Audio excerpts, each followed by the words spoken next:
This is the Italian Citizenship Podcast, hosted by Marco Permunian and Rafael Di Furia.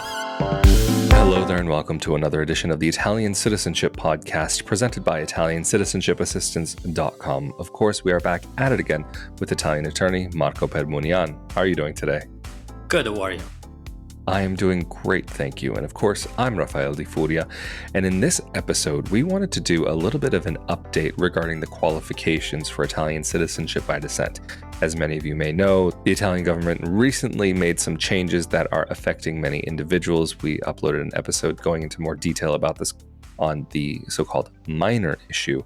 But Marco, regarding this update, and how it may or may not affect individuals, I think in this episode it would really be worthwhile if you could shed some light onto what are the changes that we've seen, who is affected, how are they affected. If your Italian family lineage goes through an ancestor who was a minor when their parent naturalized, how does this affect you? Do you have alternative routes? I know I'm asking a lot of questions and compounding questions on questions on questions, but could you give us the rundown on the new qualifications for Italian citizenship by descent in 2024, moving into 2025? But just before Marco gets into his answer, a quick word from Italian citizenship assistants and Italian real estate lawyers. Italy, the country of our ancestors, a land full of history and splendor, now at your fingertips. On this journey, from April 10th to 17th, you'll explore regions that bring ancestral stories to life and attend specialized seminars on Italian citizenship, real estate, and life in Italy. Spaces are limited. Begin your Italian journey today, and for more information and to book your spot, visit ItalianAncestryTour.com. But could you give us the rundown on the new qualifications for Italian citizenship by descent in 2024, moving into 2025? With the recent updates in the interpretation of the law, a lot of people are confused as to whether they still qualify for citizenship, if they no longer qualify through an ancestor, but maybe they qualify through a different ancestor, and hopefully we can shed some light. So I believe we can start with very basic information, and more precisely, what is the difference now between an ancestor who became naturalized and an ancestor who wasn't naturalized. So if your Italian-born ancestor became naturalized, you now have to look at whether the ancestor became naturalized while their child was a minor or after the child became an adult. And legally, the age of majority in Italy was 21 years old until 1975. So if your ancestor who was born in Italy became naturalized after the birth of their child, but while their child was a minor,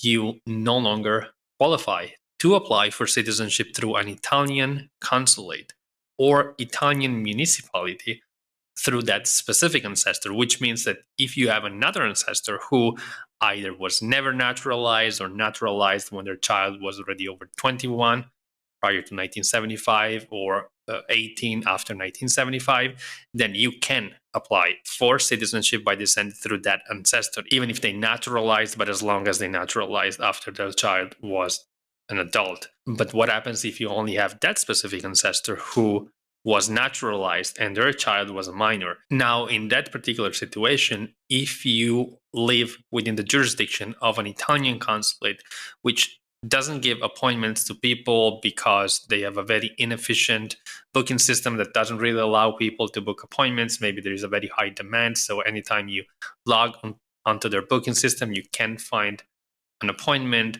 or maybe the consulate in the area where you live has suspended the citizenship appointments, or you can book an appointment, but the appointment is too far out in the future. Maybe there's a 2 years, 3 years wait for your appointment.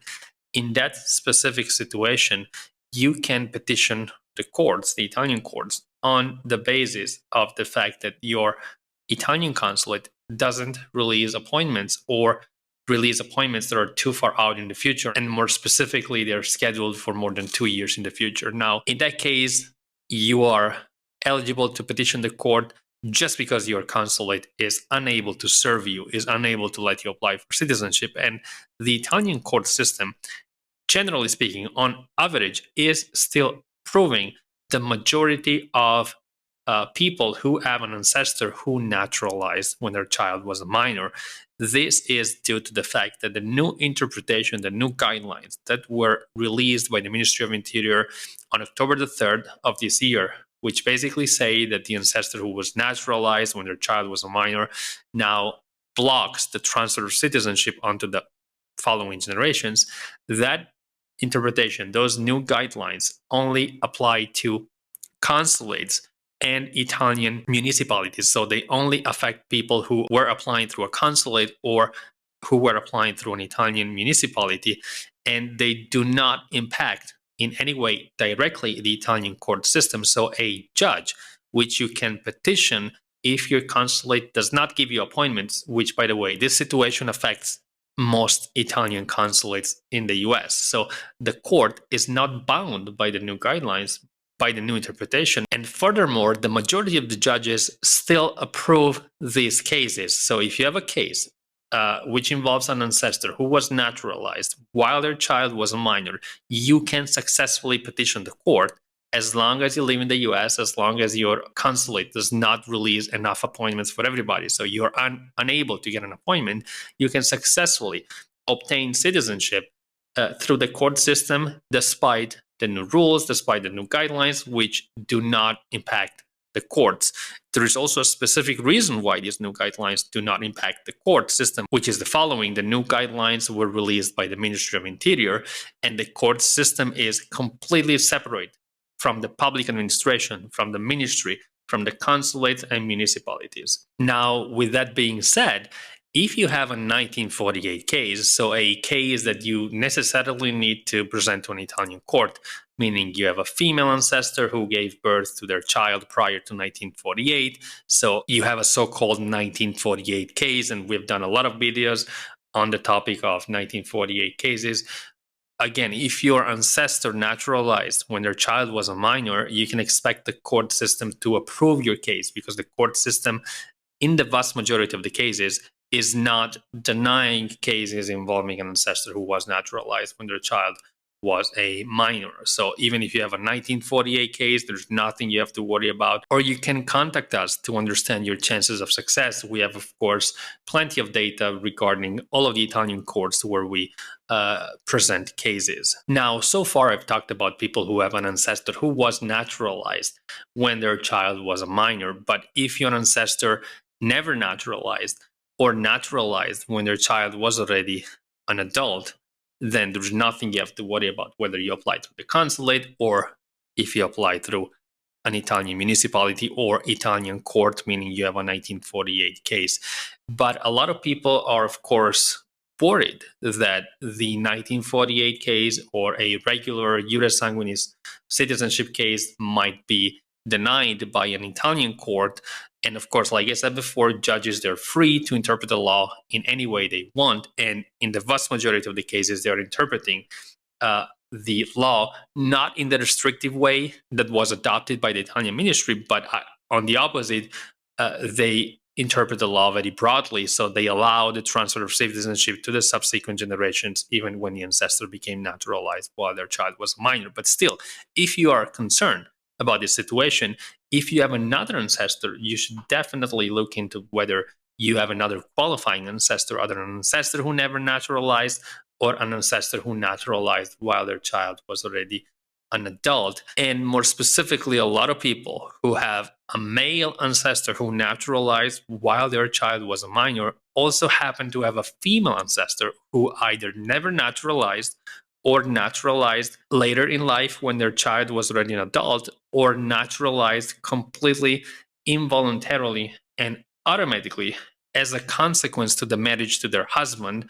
And keep in mind that prior to 1922, in America, the naturalization of the husband caused the automatic naturalization of the woman. So in each of these three scenarios, number one, the automatic naturalization of the woman, or number two, the woman who never naturalized, or number three, the woman who naturalized later in life, you have 100% chances of success in court, or even through an Italian consulate if the woman gave birth to their child after 1948. So in short, even despite the new guidelines and interpretation given by the Ministry of Interior, the vast majority of people still qualify for Italian citizenship by descent, either because they can petition an Italian court or because they have an alternative ancestor that they can use. Well, Marco, this has been quite interesting. And maybe just to quickly recap what we've spoken about is that if you have an ancestor whose parent naturalized while they were a minor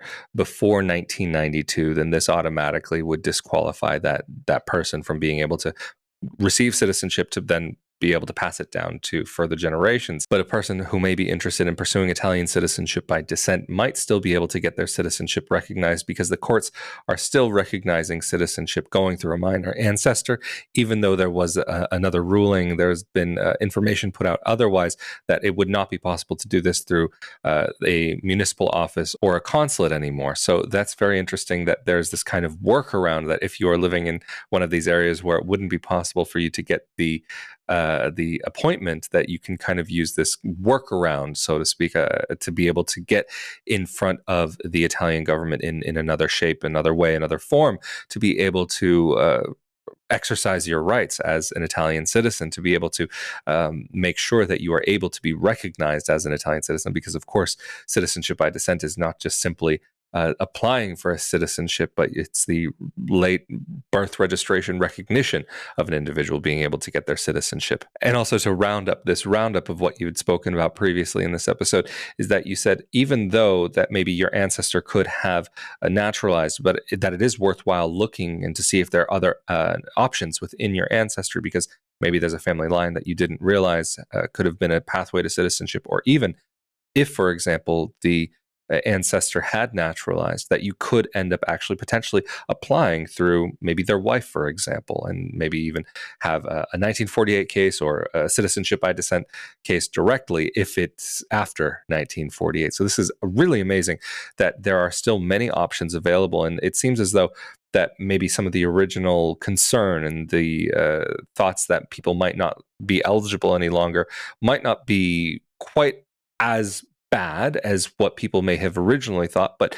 it's just now, even like I had mentioned in that episode about the so-called minor issue, that it's just that we're looking at maybe a different pathway to citizenship. But I mean, for years I've been saying that it's really worthwhile pursuing Italian citizenship by descent if you think that you might one day be interested in it, because we know that the door is open now and we know that this is possible. We know how things are looking. And so knowing what we have in front of us and the opportunities that having Italian citizenship by descent can offer. And as somebody who has Italian citizenship by descent, who got their quote unquote dual citizenship, I can very highly recommend getting your citizenship recognized because of all of the opportunities that it can afford you. And even to be able to call Europe your home, to be able to call Italy your home, to be able to further explore the land of your ancestors is really an amazing opportunity. But Marco, I think this is going to be a great place to round out this episode. So thank you so much for going into so much detail about these updates from the Italian government and how people can get their Italian citizenship. But of course, if anybody's looking for help through the process, how can they get in contact with you and your team? People can contact us through our website, italiancitizenshipassistance.com, or give us a call. Our number is on the website.